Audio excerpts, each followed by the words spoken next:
दोस्तों, आप मैराथन दौड़ के बारे में तो जानते ही होंगे। ओलंपिक की सबसे लंबी यानी 42 किलोमीटर की दौड़।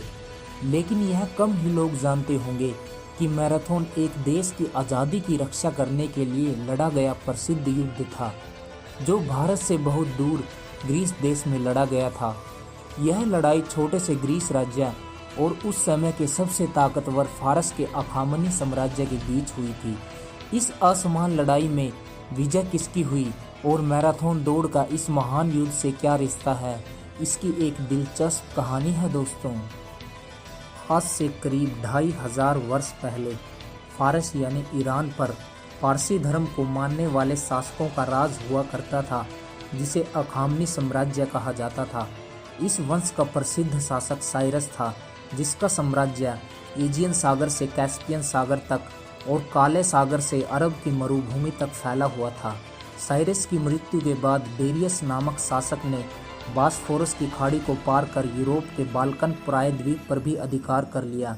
सिर्फ एक छोटा सा देश ग्रीस उनसे बचा रहा। तब ग्रीस में दो नगर राज्य थे, एथेंस और स्पार्टा। डेरियस ने इन दोनों नगर राज्यों में अपने दूत भेजकर फारस की अधीनता मंजूर करने को कहा, लेकिन एथेंस और स्पार्टा ने इस संदेश की अवहेलना कर उस समय की मान्य परंपरा के विरुद्ध दोनों दूतों को मरवा डाला। इससे नाराज डेरियस ने 600 जहाज़ों में करीब 1 लाख सैनिक एथेंस पर चढ़ाई करने के लिए रवाना कर दिए। दोस्तों, यह घटना 491 ईस्वी पूर्व यानी कि 2491 वर्ष पूर्व की है। फारसी सैनिकों ने एथेंस से करीब 26 मील यानी लगभग 42 किलोमीटर उत्तर पूर्व में स्थित मैराथन के मैदान में अपने शिविर लगा दिए। इस पर एथेंस के मिलिटियर्स नामक सेनानायक की अगुवाई में 20,000 सैनिकों ने दुश्मनों की विशाल सेना से टक्कर ली।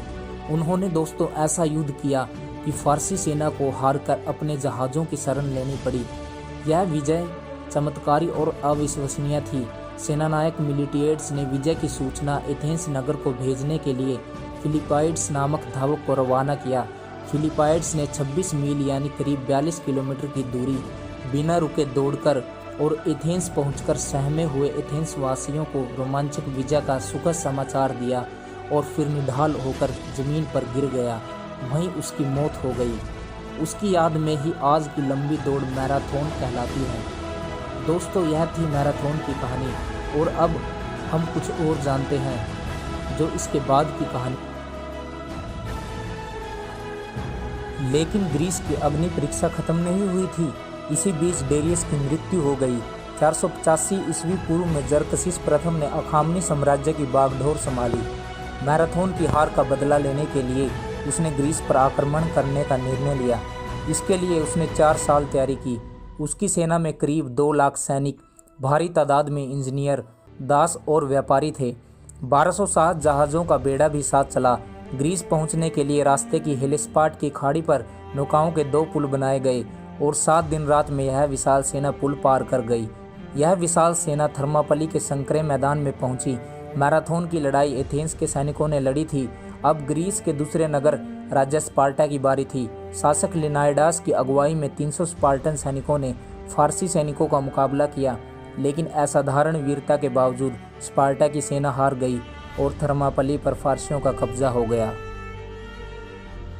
इसके बाद एथेंस की सेना को हराने के लिए फारस का जहाजी बेड़ा एथेंस के पास सालमीस में जमा हुआ।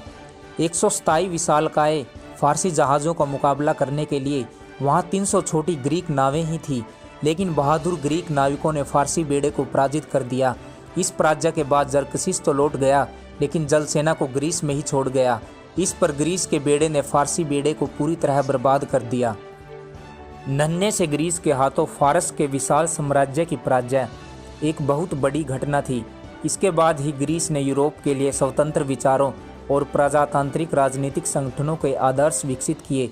इतिहास में मैराथन, थर्मापली और सालमीस के युद्ध मानव मात्र की आज़ादी की आकांक्षा के प्रतीक बन गए।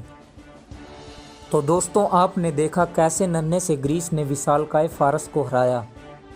दोस्तों, इस वीडियो को बनाने से पहले मैंने बहुत सारे आर्टिकल्स पढ़े, उसके बाद मैं इस वीडियो को बना पाया। इस वीडियो को बनाने में लगभग 2 दिन लगे। अगर आप ऐसी वीडियो और चाहते हो तो मेरे चैनल को सब्सक्राइब करें और वीडियो को शेयर और नीचे कमेंट ज़रूर करें। जय हिंद।